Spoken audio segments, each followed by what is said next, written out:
네, 오늘의 첫 소식부터 보시겠습니다. 방금 보신 대로 초강력 허리케인이 잇따라 북상하면서 미국 주민이 100만 명 가까이 자꾸 늘고 있는데요. 대피 피난 행렬에 나서고 있다는 소식입니다. 네, 전문가 세 분 모시고 얘기 나눠보겠습니다. 백기종 전 수서경찰서 강력팀장, 최영일 시사평론가, 김광삼 변호사 나오셨습니다. 어서 오세요. 안녕하세요. 네, 어서 오십시오. 자, 미국의 허리케인과 멕시코의 초강진. 이게 말 그대로 강 건너 불구경, 바다 건너 불구경 같은 남의 일만이 아닙니다. 네, 우리 국민들도 지금 불안감을 드러내고 있습니다. SNS에 올라온 글들을 보면 우리나라도 좀 대비를 해야 하는 거 아니냐. 세계가 흔들리는구나. 여기 멕시코 지진까지 더해져서 좌지진, 5허리케인 난리다. 이젠 지구가 못 견디는 것 같다. 이런 공포감이 지금 휩쓸고 있는 것 같아요. 그렇습니다. 네. 지난해 경주에서 5.7의 강진이라고 표현됐죠. 네. 우리나라에서는 흔하지 않은 거기 때문에 그 정도였는데 지금 멕시코 같은 경우는 8.0. 그게 지금 그 지진이 발생해서 일본 그때 대쓰나미 지진 다음으로 그렇습니다. 버금가는 지진이에요. 네. 그런데 이제 그 허리케인이 지금 플로리다 주를 강타할 것 같다. 그래서 플로리다 주 지사가 뭐라고 했냐면 플로리다 전 주민 2천만 명이 대피를 해야 할 가능성에 대비를 해야 된다라고 해서 지금 앵커께서 말씀하셨지만 65만 명, 100만 대 차량 행렬, 그리고 지금 생수, 생필품, 주유소에 기름이 모두 동이 났습니다.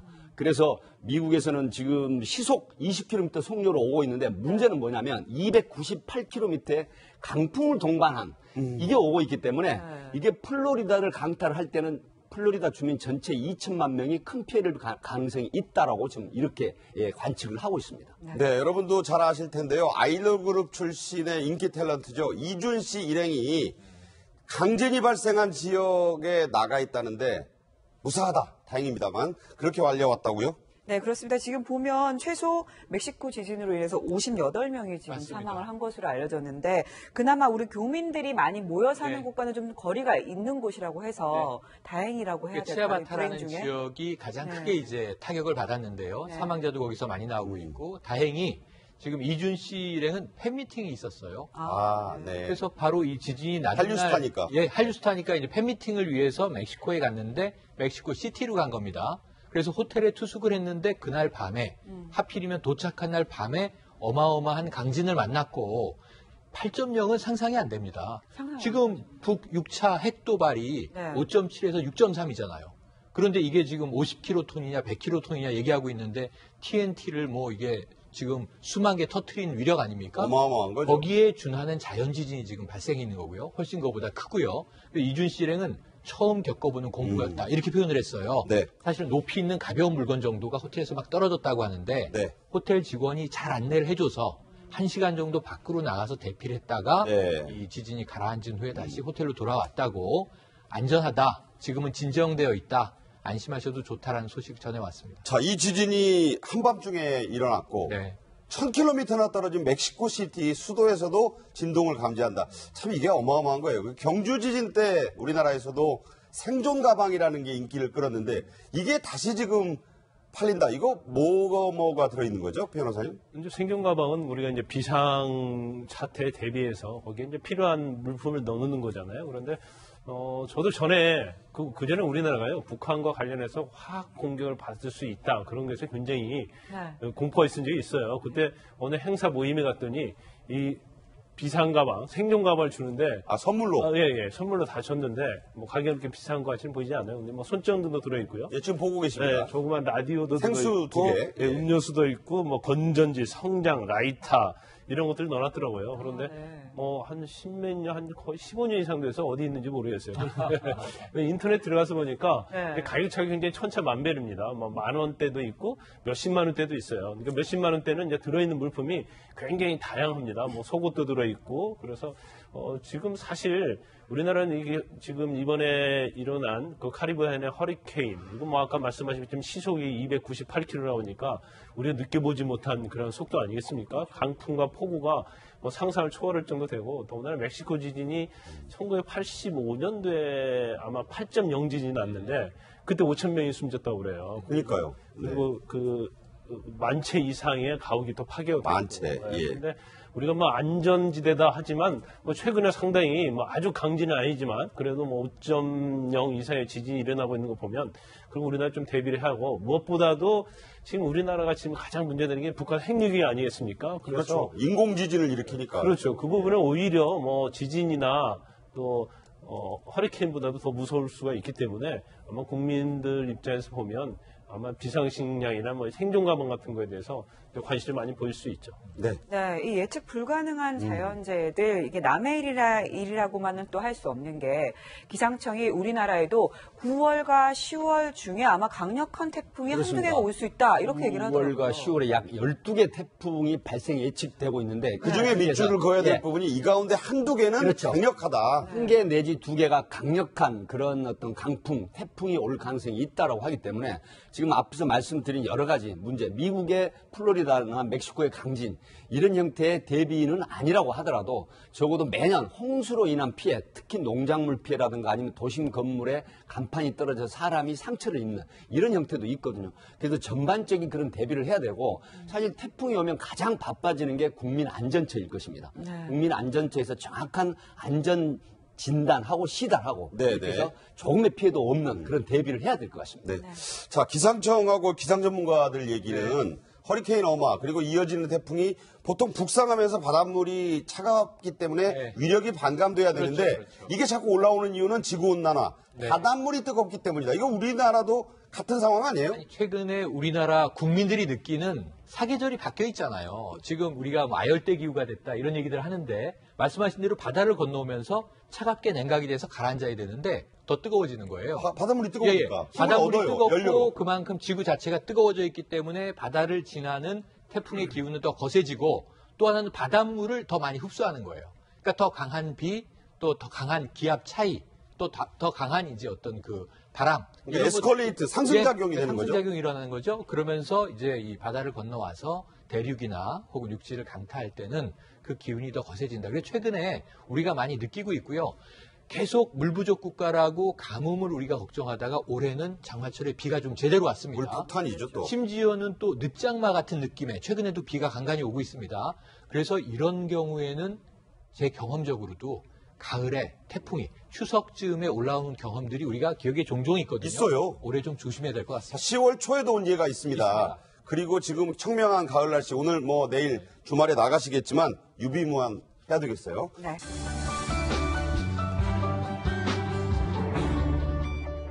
네, 안보와 정치 분야 토크 시작합니다. 전문가 세 분 오늘도 모셨습니다. 이수희 변호사, 박상원 공간과 미디어 연구소장, 최진봉 성공회대 교수 나오셨습니다. 어서 오세요. 네, 어서 오십시오. 이 사드 문제 임시 배치지만 문재인 대통령이 이 문제에 대해서는 좀 침묵을 지켜왔는데 물론 외국 순방 중이었기도 하지만 어젯밤에 드디어 공식 첫 입장을 밝혔습니다. 핵심 부분을 간추렸습니다. 함께 들어보시죠. 네, 현 상황에서 우리 정부가 취할 수 있는 최선의 조치다. 네, 안보 상황이 과거 어느 때보다도 엄중해진 상황에서 정부는 한반도의 전쟁을 막고 국민의 생명과 안전을 지키고자 사드의 임시 배치를 더는 미룰 수 없다는 결론에 도달했다. 그러면서 국민 여러분들의 양해를 좀 구한다 이런 표현을 썼어요. 예, 아마 어제 이제 청와대나 문재인 대통령 입장에서는 본인의 지지층들이 반발하고 있지 않습니까? 특히 성주 주민들 같은 경우에는 엄청나게 지금 상실감에 빠져 있는 상황이고 또 핵심 지지층이라 할 수 있는 분들 중에 이제 사드를 반대했던 분들이 있는 상황에서 본인이 사드를 배치할 수밖에 없었던 불가피성에 대해서 얘기를 하신 것 같고요. 네. 그분들이 어쨌든 그 상실된 마음을 좀 어루만져주고 보듬어줘야 될 상황이 되지 않겠습니까? 네. 그런 상황에서 대통령이 좀 진심 어리게 어쩔 수 없이 지금 김정은의 저는 도발적인 행위 자체가 계속되고 있는 상황에서 우리 국가의 안보를 위해서는 불가피하게 사드를 배치할 수밖에 없었다고 하는 것을 적극적으로 알리기 위해서 늦은 밤에 아마 문자나 서류를 통해서 전달한 걸로 알려지고 있습니다. 예. 네, 지금 보면 원래 문재인 대통령이 입장을 내놓을 것이다라는 것은 좀 예상이 됐었어요. 하지만 러시아 귀국 후 하루 만에 이 참모들도 이렇게 빨리 나올 줄은 몰랐다라고 얘기할 정도로 좀 신속하게 나왔거든요. 어쨌든 최 교수님 말씀하셨듯이 이 사드를 주로 반대했던 그 국민들은 문재인 대통령의 지지층이 많습니다. 지지층 내에서 이제 반발이 나오는 것이고 또 최근 보면 대통령 여론조사 첫 번째는 60%대로 떨어진 조사 결과도 나오고 그렇죠. 예. 어쨌든 지지층을 좀 달랠 필요가 있다. 이 부분을 좀 화급하게 느낀 게 아닌가 이런 생각이 듭니다. 어쨌든 그 사드 문제는 문 대통령 입장에서는 일종의 잔혹사죠. 지금 이 문제가 구호 시절부터 했는데 어쨌든 지지층의 반발이 대통령의 한 발 빠른 어떤 입장 표명을 좀 불러낸 게 아닌가 이런 생각이 듭니다. 네. 자, 이러면서 당혹스러워진 쪽은 여당인 민주당도 마찬가지인데요. 지난해 사드 반대 집회가 성주 현지에서 아주 치열했었을 때 의원들이 많이 내려갔잖아요. 그때 장면 잠깐 보면서 얘기 나누겠습니다. 지금 머리에 가발까지 쓰고 지금 하는 그런 장면인데 표창원 의원 또 손혜원 의원 모습 보이죠? 이수희 변호사님. 네. 저때 여러 얘기들이 나왔잖아요. 그렇게 또 뜨겁게 반대했는데 지금 또 어떻게 이게 정권 잡기 전인 거죠, 저 모습은. 그 정권 잡기 전이었고, 그때는 뭐 전자파에, 사드 전자파에 뭐 몸이 튀겨진다, 뭐 이런, 지금으로 보면 말도 안 되는 그런 낭설들을 국회의원들까지도 했었단 말이죠. 그렇죠. 그런데 지금, 저는 문재인 대통령이 이제 사드 임시 배치라고 해서 이제 임시라고 하는 이런 좀 뭐랄까 고민이 굉장히 깊은 거죠. 본인 입장에서도, 고정 지지층이 있는데, 그리고 선거운동 때 분명히, 대안이 있다라고 얘기를 했단 말이에요. 중국에 대해서도 미국에 대해서도 뭐 대안이 있고 그리고 사드도 그 국회 그 의결을 거쳐야 된다고 생각한다고 확고하게 얘기를 했다가 지금 뭐 6차 핵실험이라는 변수가 생기긴 했지만 그걸 예상 못했다면 그것도 문제긴 한데 여하튼 네. 뭐 변수에 따른 이런 조치를 하는 거는 저는 대통령으로서 마땅히 해야 할 일을 했다라고 생각하고 다만 그 배치를 하는 데 있어서 이제 반대하는 집회 시위에서 다친 사람들이 나오면서 이번 정권에서 보여준 소통이라든가 이런 이미지하고는 좀 많이 배치되는 모습이 보였던 거죠. 근데 저는 이것도 정권을 잡은 여당과 정권을 잡은 입장의 그 세력 그 뭐랄까 위정자들이 거쳐야 하는 그런 진통이라고 생각이 듭니다. 네. 자, 사드 배치 문제와 관련해서 어제 현장을 내려간 사람이 있습니다. 방송인 김재동 씨, 성주 집회 때에도 계속해서 의견을 밝혔는데 현지에서 그 주민분들, 특히 할머니들의 항의를 받았다. 이거 무슨 얘기인가요? 그러니까 할머니들 입장에서는 본인들 이렇게 지금 그렇게 반대하고 골병 들고 얼마나 오랫동안 저기 사드 반대 집회를 했습니까? 그런데 왜 이렇게 늦게 왔느냐 이런 얘기예요. 김재동 씨가 사실은 잘 아시는 것처럼 사드 반대 집회에 항상 내려가서 연설도 하고 또 그분들과 함께 소통도 하고 이런 부분이 있었지 않습니까? 아마 그런 서운한 마음을 김재동 씨한테 아마 전달한 것 같고 그러니까 김재동 씨가 미안하다 정말 미안합니다 하고 100번 1000번 할머니 할아버지도 말씀이 맞습니다. 네. 저한테 욕하실 게 있으면 다 하세요.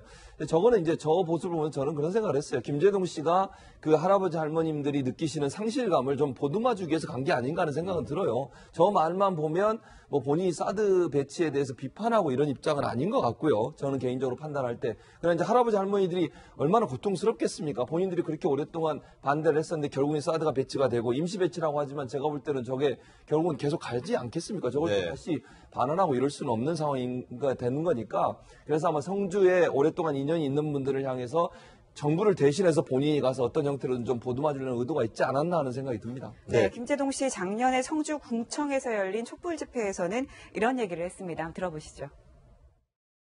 여기 주민등록증이 성주로 되어 있지 않은 사람은 모두 외부 세력이다라고 이야기하면 대통령도 여기 주민등록이 성주로 되어 있지 않고 국무총리도 여기 주민등록이 성주로 되어 있지 않고 국방부 장관도 여기 주민등록증이 성주로 되어 있지 않다면 그들이 외부 세력이다. 그런데 진짜 외부 세력은 무엇이냐? 사드는 주민등록증이 대한민국으로 되어 있지 않습니다. 그래서 지금 현재 성주에서 외부 세력이라고 이야기할 수 있는 것은 오로지 사드 하나밖에 없습니다. 저렇게까지 얘기를 했었거든요. 그러니까 아까 처음에 말씀드렸듯이 사드를 가장 격렬하게 반대했던 국민층들이 사실 문재인 대통령의 핵심 지지층이라고 볼 수가 있는 것이고 김재동 씨도 셀럽 중에 한 분인데 정치적 스탠스는 문 대통령과 거의 같았죠. 그렇다고 본다면 어쨌든 불가피하게 사드가 이제 배치된 상황에서 문재인 대통령의 지지층들이 실망할 수밖에 없는 것이고, 네. 그다음에 이제 김재동 씨도 대표적으로 이제 사드를 반대한 연설을 지금 하고 있는 장면을 보고 있는데, 네. 그렇다고 본다면 문 지지층을 달래야 되지 않겠습니까? 달랠 수밖에 없다면 김재동 씨가 내려가서 다시 또 비판할 것은 나한테 좀 더 해달라고 하는데, 사드 배치에 대해서 왜 김재동 씨한테 비판을 해야 되는지 네. 잘 이해가 안 갑니다만 어쨌든 지지층을 좀 다독거릴 필요가 좀 절박하지 않나 이런 생각이 듭니다. 네, 근데 저는 그런 생각이 들더라고요. 이 김재동 씨 같은 경우에는 어쨌든 달리려고 내려가지 않았습니까? 그런데 민주당 의원들 같은 경우에는 그 정권을 잡기 전에는 내려갔었지만 정권을 잡은 후에는 내려가서 뭐 달랜다든가 뭐 좀 성주 시민들을 좀 설득을 하는 그런 노력을 했어야 하지 않나 이런 생각이 들어요. 이제 그 위치의 차이인 것 같습니다. 그러니까 국회의원들은 책임을 져줘야 하는 위치이고 어떤 말들이 다 이게 그 무게감이 있는 거잖아요. 책임이 따르지만 김재동 씨의 경우에는 그거는 아니고 그야말로 말 들어주고 또 거기에 대해서 뭐 그 좀 뭐라 그럴까요? 책임을 안 져도 되지만 뭐 이렇게 감정적으로 공감만 해줘도 되는 그런 위치의 차이 때문에 김재동 씨는 그래도 부담 없이 내려갈 수 있지만 여당 국회의원들은 그런 면에서는 내려가기 어려운 상황이 아니나 이런 생각이 드네요. 자, 이럴 때 중국에서 지금 우리는 유통업체 뭐 철수할 수밖에 없고 철수 중이다. 피해가 뭐 조 단위로 난다 이러는데 관영 대표적인 매체들에서는 그야말로 막말 보도를 쏟아내고 있습니다. 자, 소개를 해드리면 한미의 사드 배치는 뭐 자기중심주의적 행동 여기까지는 좋아요. 그런데 한국 보수 세력이 김치를 먹고 바보가 된 게 아닌가. 저게 인민일보의 자매지고 사실상 입장을 대변한다는 환구시보가 한 그런 보도입니다. 내용이 아주 격이 없어요. 자, 보시면 악성 종양이 될 것이다. 또 북한과 다를 바 없다. 이거 막말에 뭐 이게 도가 지나칩니다. 그래서 이 우리 대사관이 이거 대응 안 하면 우리는 뭐 아무 얘기도 안 하는 거 아니냐 해서 대사관 측에서 공식 서한을 보냈죠? 네, 그렇습니다. 대사관 측에서 신문사가 다양한 시각과 논리를 개진하는 것은 마땅히 보장이 돼야 하는 언론의 자유지만 너무 격식과 품위 있는 용어를 사용해야 된다. 너무 그런 책임 있는 언론의 의견이 격식이 없는 거 아니냐 이렇게 비판을 했거든요. 정말 저걸 보면 저도 너무 화가 났는데요. 네. 한구시보가 방금 말씀하신 것처럼 거의 관영 매체예요. 그렇죠. 공산당의 입장을 대변하고 중국 정부 입장을 대변하는 매체 아니겠습니까? 언론사가 그렇게 운영하는 것도 웃기다고 생각하고요. 국영 매체죠, 그러니까. 그러니까 정부의 입장을 계속 대변하는 관영지 아니겠습니까? 그런데 그렇다고 하면 더더욱 외교 관계에 있어서 외교의 어떤 예의를 지켜야 되는 거 아닙니까? 어디다 대고 죄송합니다. 네. 어디다 대고 우리나라 정부에 대해서 저런 막말을 할 수 있는지 네. 이해가 안 되고요.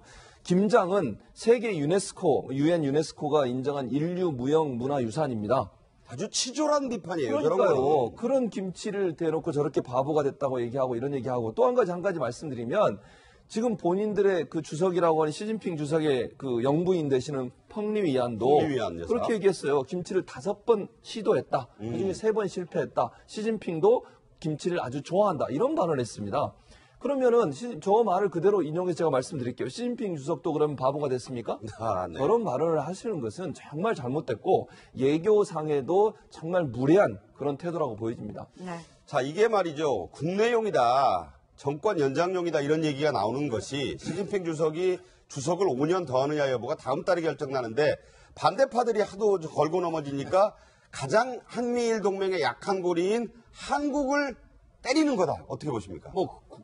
지금 전임대 앞두고 있죠. 앞두고 있는데 중국 국내 정치적 상황이 뭐 어떻게 돌아가는지는 알 수가 없으나 환구시보의 저희 얘기는 그야말로 그 중국 정치의 수준을 전 세계에 보여주는 것 아니겠습니까? 네. 상대 나라를 비판할 때 저런 정도의 수준 가지고 비판한다는 얘기는 거꾸로 중국의 수준이 저것밖에 안 된다는 것이고 그다음에 저걸 바라보는 전 세계 국민들이 중국을 어떻게 바라보겠습니까? 그렇기 때문에 뭐 어떤 나라든지 국내 정치적인 다양한 이유가 있을 수는 있지만 상대국을 비판할 때 비판의 수준이 그 나라의 국격 아니겠습니까? 그렇다고 본다면 중국이 보여주는 최근의 수준들은 그야말로 강대국이 맞나 할 정도로 그런 것이고 우리도 지금 경제적 피해를 보고 있지만 장기적으로 봤을 때 대한민국 국민 또는 민주주의 국가의 국민들이 봤을 때 중국을 어떻게 생각할 것인가 장기적으로 보면 중국에 이룰 것이 하나도 없다는 생각이 듭니다. 자, 돈이 많고 무기가 많다고 강대국이 되는 게 아니다.